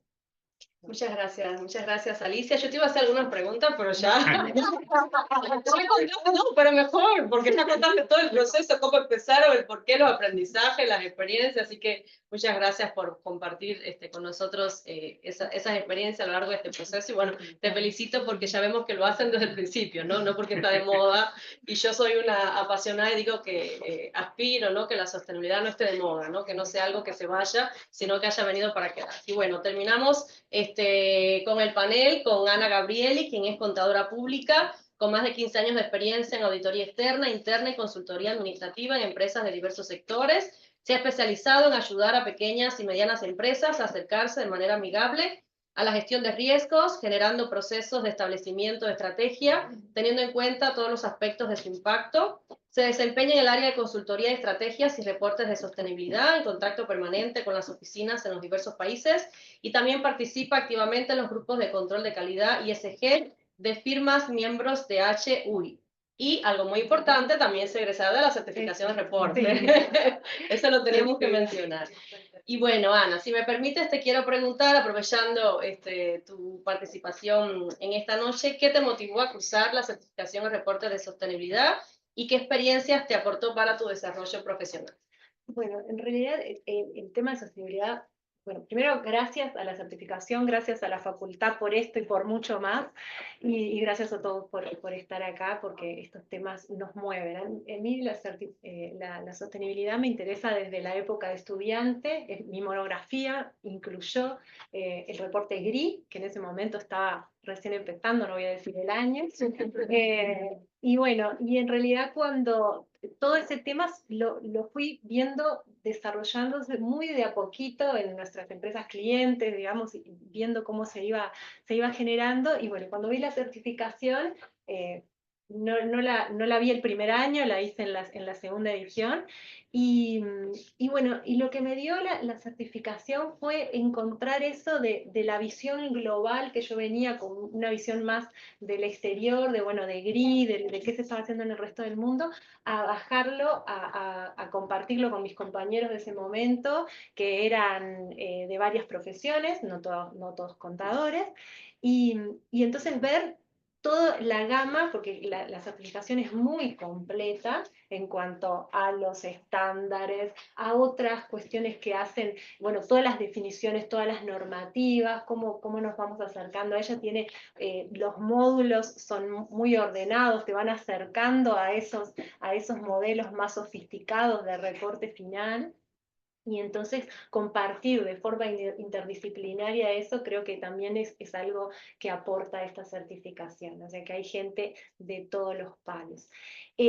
Como contadores, o sea, como formados, no solo contadores, sino administradores, economistas formados en la facultad, creo que hay una de las cosas que tenemos muy fuerte, y es el respeto hacia la información. Y yo creo que todos hablaron de eso, ¿no? De que la sostenibilidad son acciones, la sostenibilidad corre por toda la empresa, ¿no? Es a toda la empresa, pero la información tiene que cubrir determinadas características de integridad, de auditabilidad, de comparabilidad, de todo, y creo que nosotros, la profesión contable, las profesiones de esta facultad, tenemos eso para aportar a esos equipos interdisciplinarios bueno, que obviamente tienen toda la parte del producto, tienen toda la parte más técnica en otras áreas, pero nosotros tenemos, creo, la posibilidad como profesionales de aportar esas características importantes de la información. Y en los reportes, bueno, ¿no? Estábamos acostumbrados, porque creo que ahora no, a ver reportes que eran de desconfiar, ¿no? Decíamos, esto es tan lindo, ¿no? El encargado de marketing es tan bueno, pero tiene que haber algo detrás que, como diga, viene un auditor y dice, esto es así, y tengo datos, y tengo soporte, y tengo documentación. Entonces, esta formación, eso se ve en la certificación, y creo que fue un punto importante en mi formación como profesional de la sostenibilidad, y mezclado con otras tareas, porque bueno, es algo amplio y algo que va creciendo, pero estuvo una muy buena decisión. Gracias. Por las dudas no pagamos publicidad. Ya de forma voluntaria, ¿verdad, Ana? Totalmente. Muchas gracias por compartir tu experiencia. Aprovechando tu rol, también te queremos preguntar, ¿cómo ves el presente y el futuro de la consultoría en sostenibilidad y reportes en Uruguay? Bueno, yo creo que acá se vio la importancia, ¿no? Hay, desde las organizaciones y desde las empresas, las organizaciones, porque generalmente uno tiende a hablar de empresas en esto, y las organizaciones, porque está lo que depende, bueno, de organizaciones públicas y privadas, ya descubrieron la importancia de la sostenibilidad. Entonces, el consultor, lo que yo veo como al consultor es alguien que puede generar experiencia en todo esto, que es bastante grande y bastante agobiante, ¿no? Como son los reportes, las metodologías, un montón de cosas, y ahora no sé si a ustedes les pasa, pero a mí es como que me llueve la información de sostenibilidad a un ritmo que no la puedo procesar. Entonces, bueno, ser los que les permitan a las pequeñas empresas a llegar a poder entender de estos temas, porque capaz que no tienen un equipo como puede tener CUTSA que se dedica a hacer el reporte de sostenibilidad, porque obviamente dentro de los costos y dentro de las estructuras no siempre es posible. Entonces yo creo que la consultoría en sostenibilidad obviamente tiene un futuro en el país y en el mundo. Esto es claro, en cualquier tendencia que uno mire desde el punto de vista de la profesión contable, la sostenibilidad y los datos están adentro. Entonces creo que somos capaces de generar ese conocimiento y poder transmitirlo a empresas más pequeñas, a empresas que no tienen tantos recursos, y generar una metodología, ¿no? Creo que todas las consultoras deben estar generando una metodología que haga que sea también más fácil todo ese camino, ¿no? El camino de darse cuenta de quiénes son mis stakeholders, cuál es mi materialidad, cuáles son los temas que me interesan. Bueno, yo creo que un consultor con su experiencia puede ayudar a llegar a buen puerto o a tener un buen reporte, que obviamente, como lo dijeron todos, el reporte no es el objetivo es todo el camino y todo lo que la empresa logra hacer. Las organizaciones son los grandes agentes de cambio que van a permitir cumplir con los objetivos de desarrollo sostenible, que van a permitir, bueno, todo lo bueno y lo malo. Muchas gracias, Ana. Y tú decías, ¿no? Que el reporte no es el fin, ¿no? No es el objetivo final, sino que ese proceso recorrido, esas experiencias, esos aprendizajes, esa evaluación que puede realizar la empresa a partir del reporte de sostenibilidad, de todo lo que ha realizado, y poder mejorar continuamente, creo que es la finalidad, ¿no? Que busca el reporting de sostenibilidad.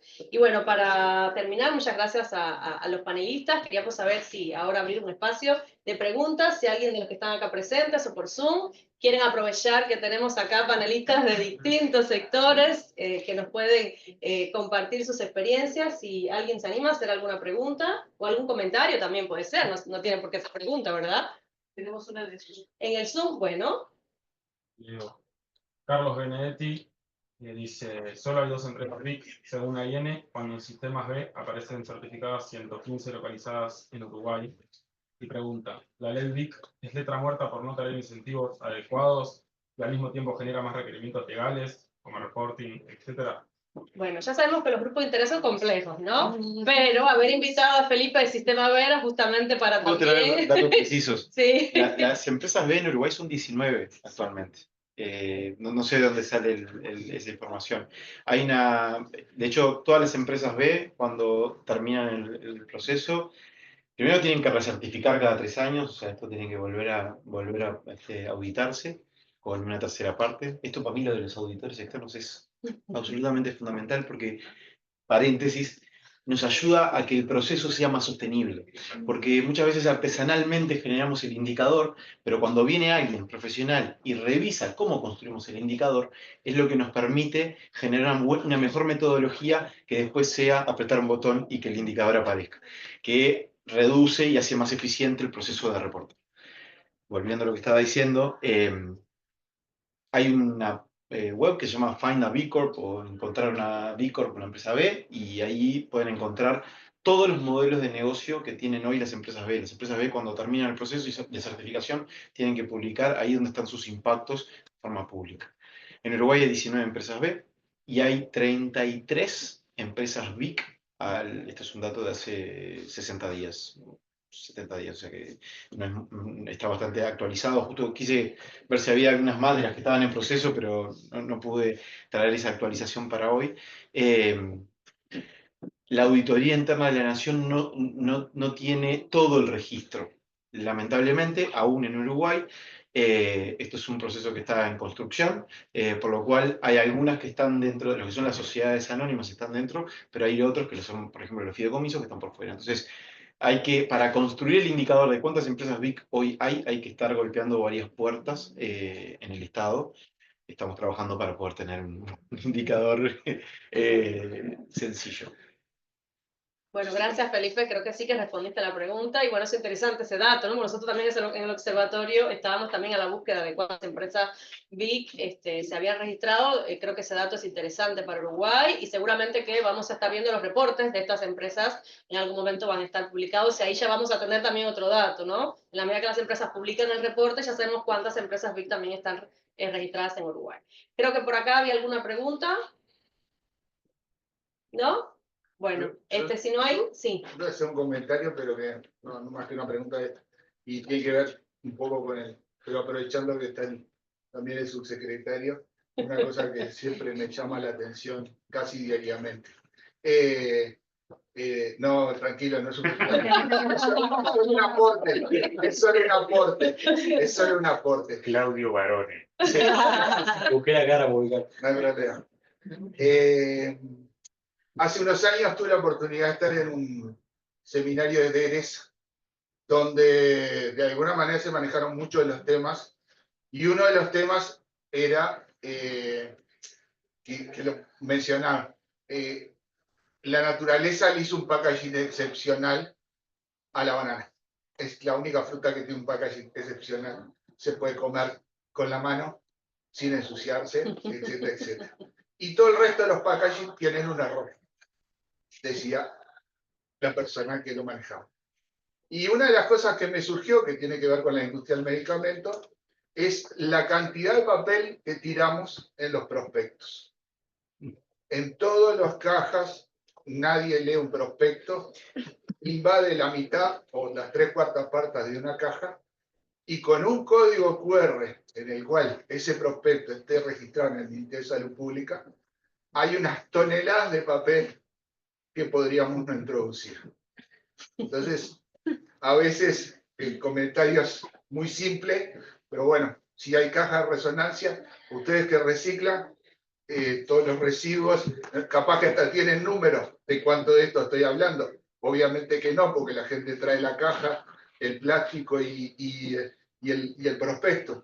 Pero yo lo veo, no soy tan jovencito, ya algún medicamento tomo, y digo, y siempre me hago la misma pregunta, ¿cómo no hemos llegado a la capacidad de eso? Aparte que no lo leemos, para empezar, por todas o sea, de esas normas que estoy de acuerdo que hay que tenerlas.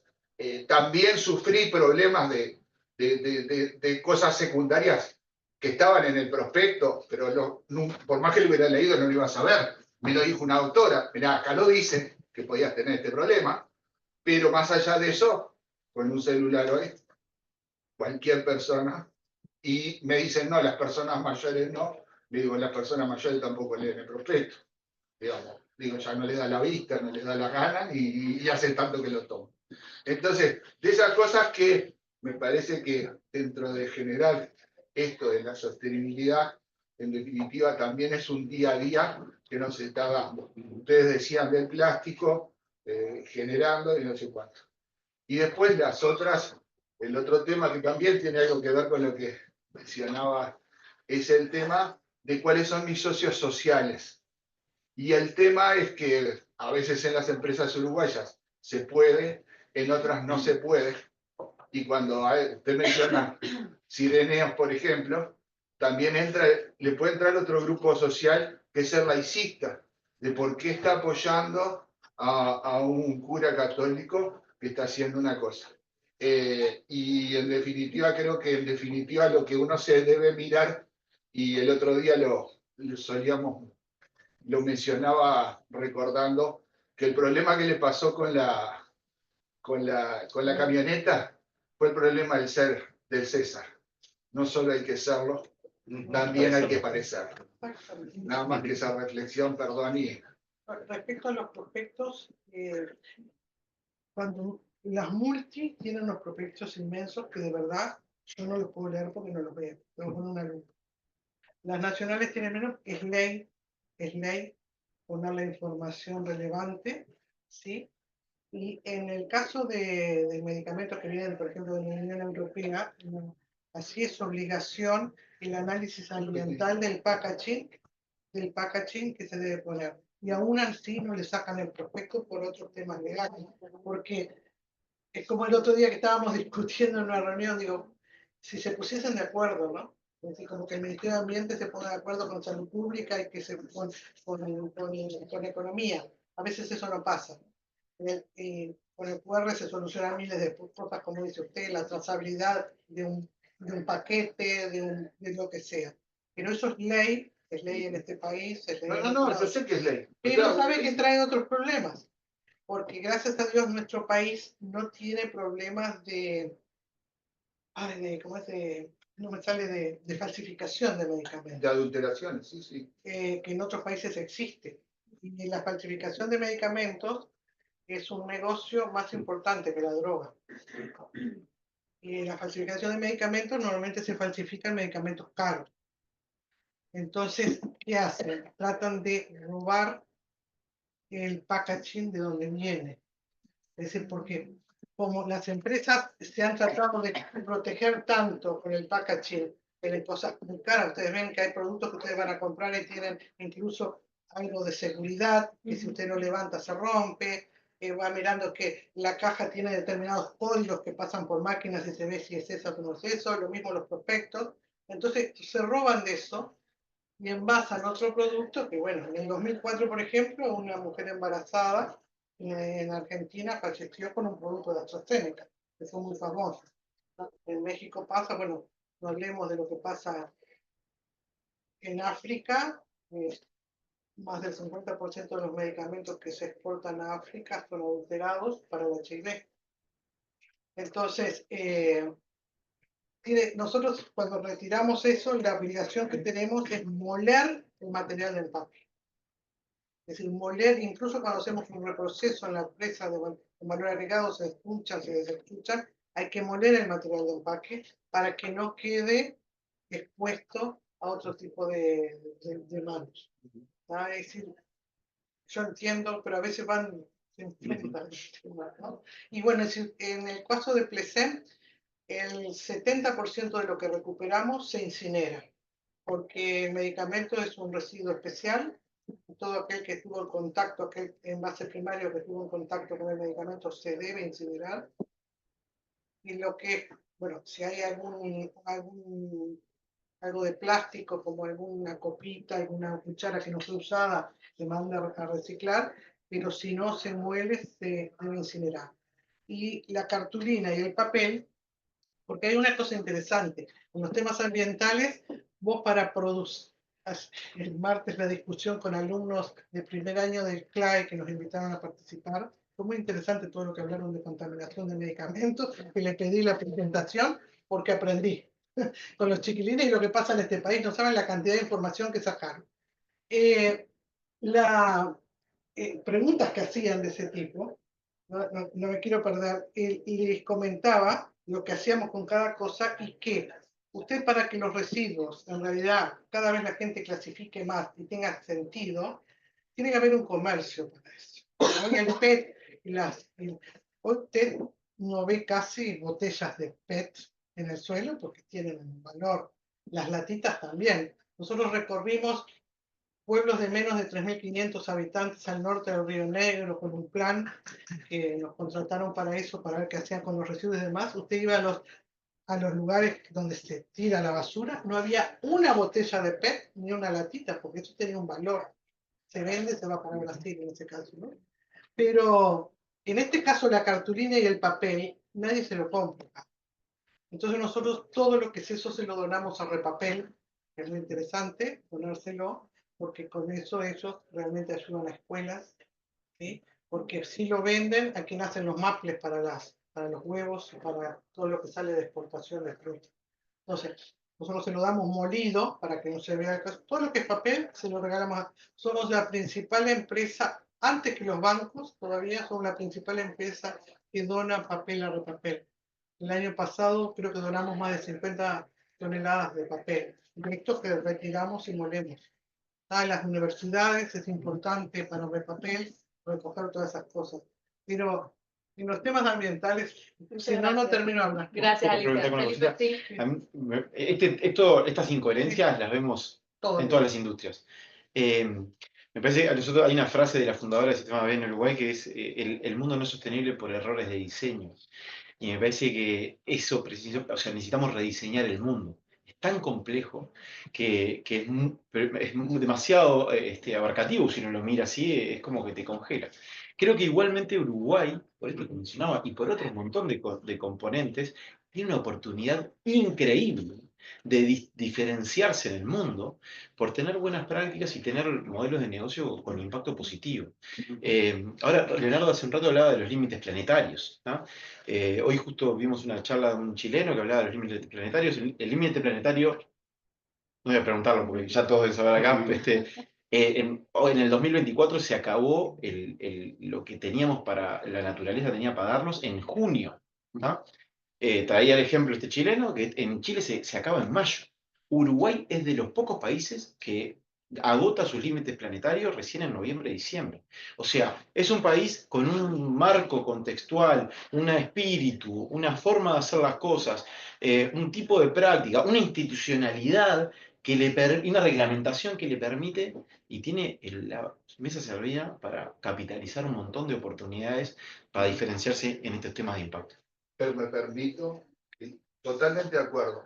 Inclusive yo estaba corporativamente en una multinacional y Uruguay era un país piloto porque el ensayo costaba poco Claro. y el éxito era mucho. El éxito era muy grande. Lo que digo es que quizás las instituciones que estén en estos temas tienen que empezar, recojo y no tiene nada que ver, pero en este momento Ceres está recogiendo iniciativas de leyes que van contra el avance en las empresas. Digo, empecemos a recoger estas ideas de la gente. Yo de ese día de Chile, me acuerdo que los lugares de clasificación eran de 10 lugares, había un clasificador en cada lugar, el que más sabe de eso. Entonces, me parece que eso lo tenemos que hacer. Desde la academia, desde las empresas, tenemos que empezar a tener iniciativas y decir, miren, nosotros nos determinamos que está esto, vamos a hacerlo. Alguien que lo diga.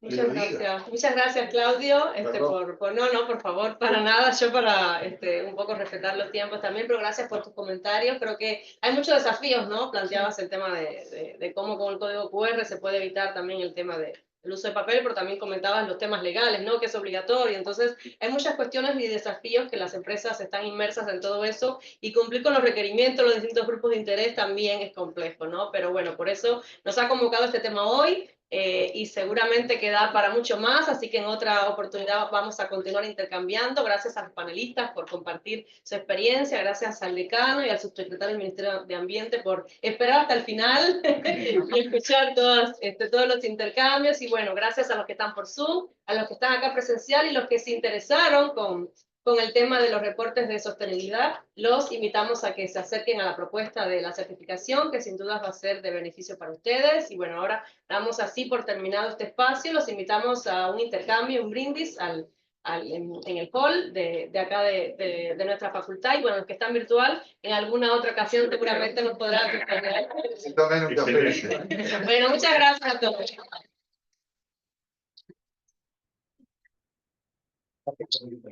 Recuerdo de tu.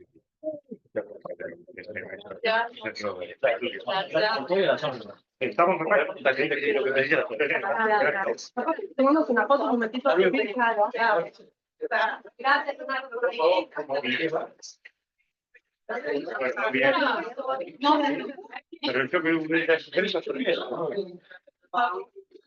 Pero yo creo que por acá. La evidencia, hay que guardar la evidencia, como en los reportes, ¿no? Sí, acá está bien, sí. Bueno, el subsecretario se fue, sí. El subsecretario se tenía que ir. Ya lo estábamos frenando. Bueno, pero salió ya en las otras fotos, ¿no? Sí, vamos a intercalar.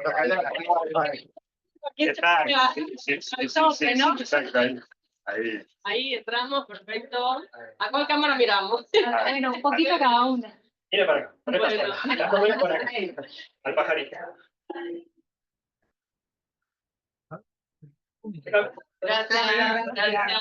Excelente, la verdad. Sí, Es el fotógrafo de El fotógrafo de facultad. Después la publiqué en la facultad y nosotros la linkeamos, no sé cómo se dice, y ahí ustedes la ponen.